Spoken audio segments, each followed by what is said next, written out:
You don't win as many games in Season 2 Zero Build as you would like to. You keep dying to third parties, bad loot, bad positioning, bad movement, bad aiming, or a mix of the above. You came to the right place, because in this video, I'm going to let you get a look inside my mind on how I'm able to win games in Season 2 consistently. If you apply everything I'm showing you in this video, you will not only see drastic improvements in your normal games, but you will learn skills and strategies that will improve your chances of winning ranked matches and even tournaments. I come from a different BR where I was literally rank 1 EU for 3 years in a row, won countless tournaments, and only recently switched to Fortnite. But implementing my strategies made me climb from bronze to elite in just 4 days last season. So I think I can bring a unique perspective on how to win in Fortnite Season 2. My goal is to become the best together with you guys.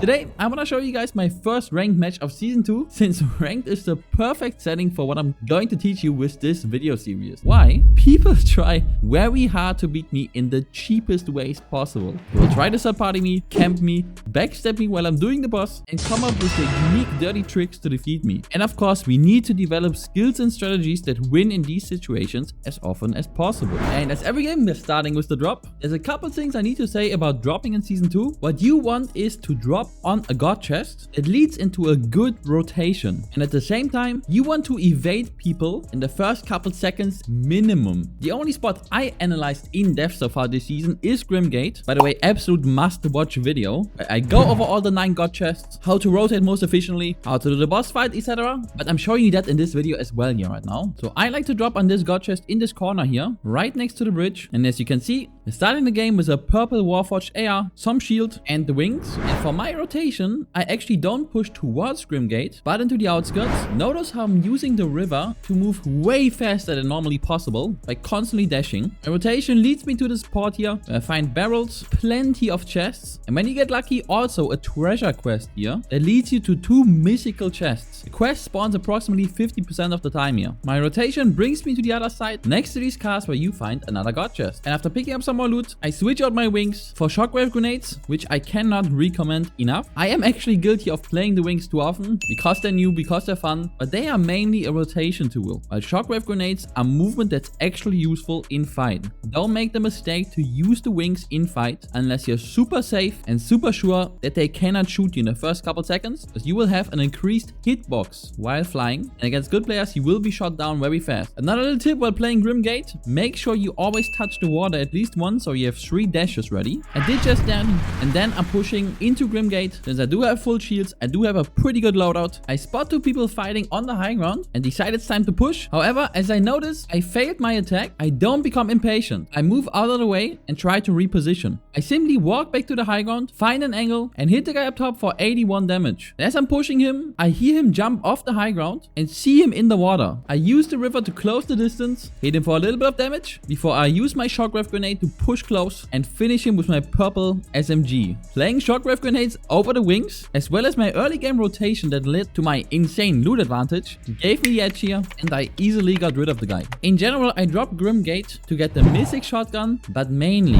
Cerberus Medallion. It is, in my opinion, by far the best item in the game currently, since it will give you the best movement, which are the dashes, every 10 seconds for the rest of the game. That is absolutely insanely good, and if you really want to, this even allows you to skip movement items altogether, opening up another slot that you can use for bunkers, extra shields and heals, grenades, and whatever else you like. So of course I go back for the boss, but notice how I don't straight up rush in. Instead, I go on the high ground and try to get some vision, as people camp this all the time. Try to cover as many angles as possible, and even when you do the boss, stick close to the water, because if anybody arrives, if anybody third parties you, you will have an easy way out. Anyways, I decided to go for the boss, and first up you gotta get rid of 2 waves of wolves before Cerberus spawns himself. And as I'm going on him, I briefly noticed footsteps to my right. Cerberus was low, but I'm not greedy. I instantly move to the left, try to get cover between us, and dash away. I only go for Cerberus once he crossed the river, so I can be sure I'm able to pick up the loot without leaving cover. And as I eliminate him, I see the footsteps again, but my positioning allows me to pick up the shorty while still being in cover. And as he pushes me, I jump out of cover cover, hit him with a shorty shot while he shots below me because I jumped. I pretend to run left before abruptly stopping and shooting again while he misses again because of my movement. I finish the fight and my first priority is picking up the medallion because I need movement since I see more footsteps coming from the same side. He hits me with lightning and I'm able to dash out because I quickly picked up the movement. This guy thinks I'm low HP because he just third-partied me and hit me with some lightning. So he pushes super hard, hits me with a shorty shot, and I make him think that I'm running away. At the moment I break line of sight, I instantly jump out of cover again while this guy still believes I ran. Look at how he's looking to the right while I get a shotgun shot on him. After hitting, I quickly dash behind him, making him lose sight of me one more time. He misses the shot, I land on the ground and hit him for 136 damage. I try to shoot again, but I get the reload back, so I instantly switch to my SMG and dash behind him one more time. I did not want him to get the right side peek advantage. I dodge his shot with the dash back up and finish the fight.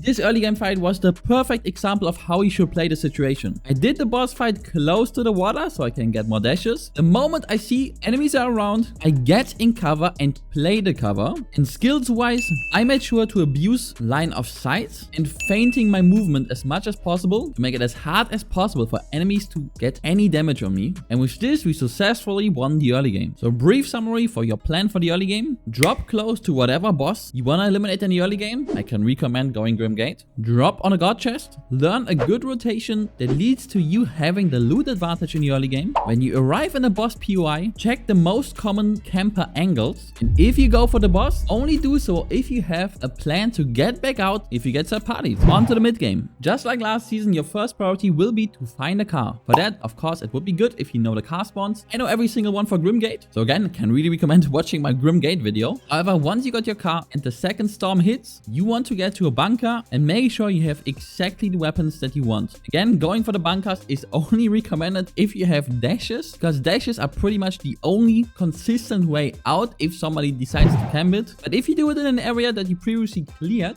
for example, if it's close to your early game drop, go for it. But there are situations where it just feels too risky, and in that case, don't go for it. I end up finding a purple DMR in here, which in my opinion, I know this is very much not the consensus, is the best long-range weapon this season. Check out my DMR guide, by the way. This weapon has been the easiest way for me to stomp endgames. I'll show you more of that in a moment. I upgrade it, I get the drum mag and an angle grip before I push back out of the bunker and rotate to shots that I saw with my wings. I spot the guy in the distance, hit him once and he tries to flee with his wings, but one shot with my DMR is already enough to bring him down, so I push him as hard as I can. However, the guy was smart enough to also abuse the water here to keep dashing out. While I'm chasing him, I notice I'm getting sniped from behind and I'm certain it was from this hill up here. I use the dashes to close the distance, and as I get close to the rock, I see the footsteps up top.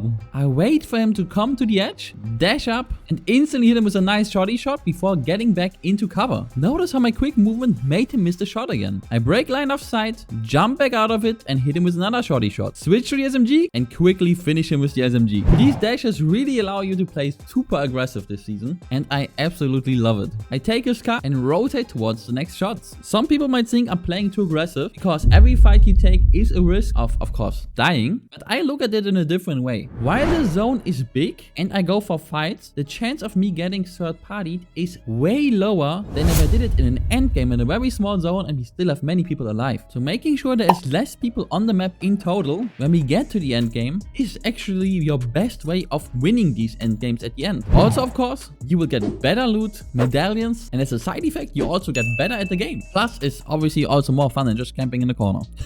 Anyways, I hear another fight at this small hut next to fencing field. Spot a guy, hit him with a headshot and a follow-up body shot. And as I hit him one more time, the guy he was fighting arrives and steals my kill. However, I hear another snipe and see the guy dying right in front of me. He pushes me in the car. My first shot breaks the window before I hit him once, making him reconsider his push. However, I chase him and after a dash, I hit him with another snipe. However, this guy was smart enough to just keep driving and successfully evaded my first push here. When I'm trying to hunt him down, I spot this very suspicious car next to this little shed here and think somebody is camping the shed.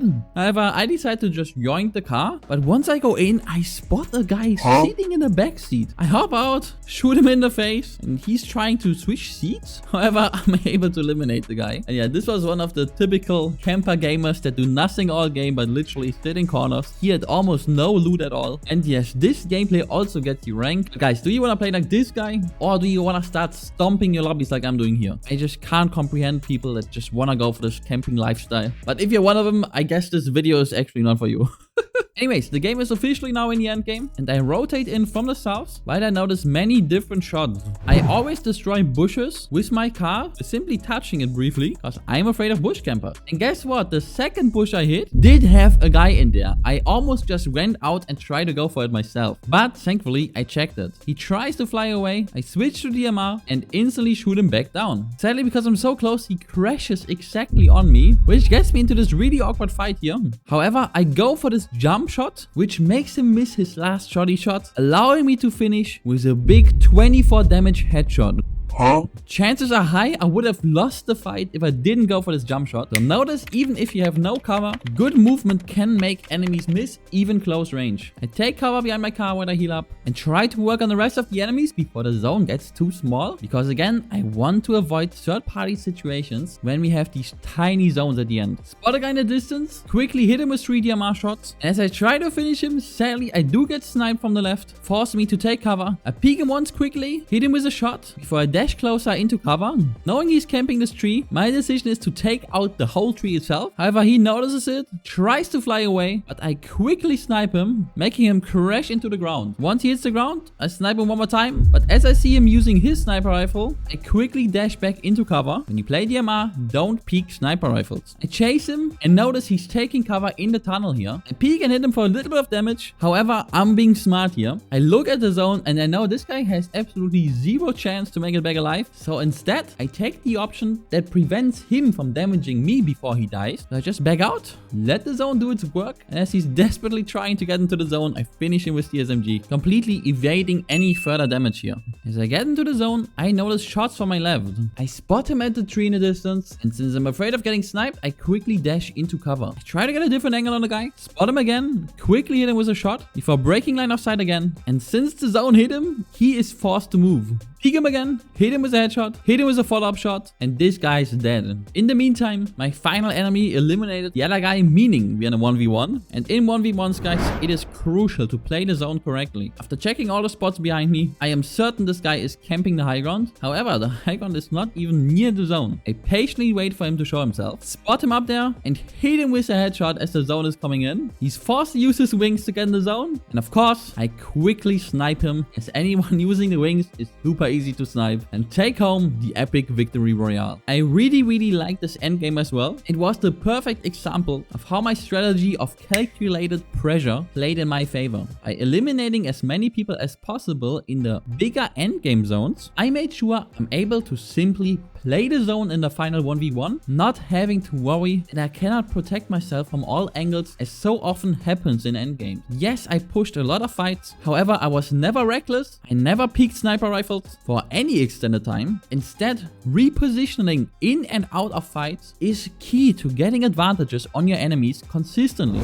Do not go for straight up 50-50 fights. Use your movement, use your positioning to make sure the fight doesn't even start at the 50-50. Get your advantage, abuse your advantage, win games. That's all for today. Thanks for watching. Like and subscribe if you liked the video, and I'll catch you guys in the next one.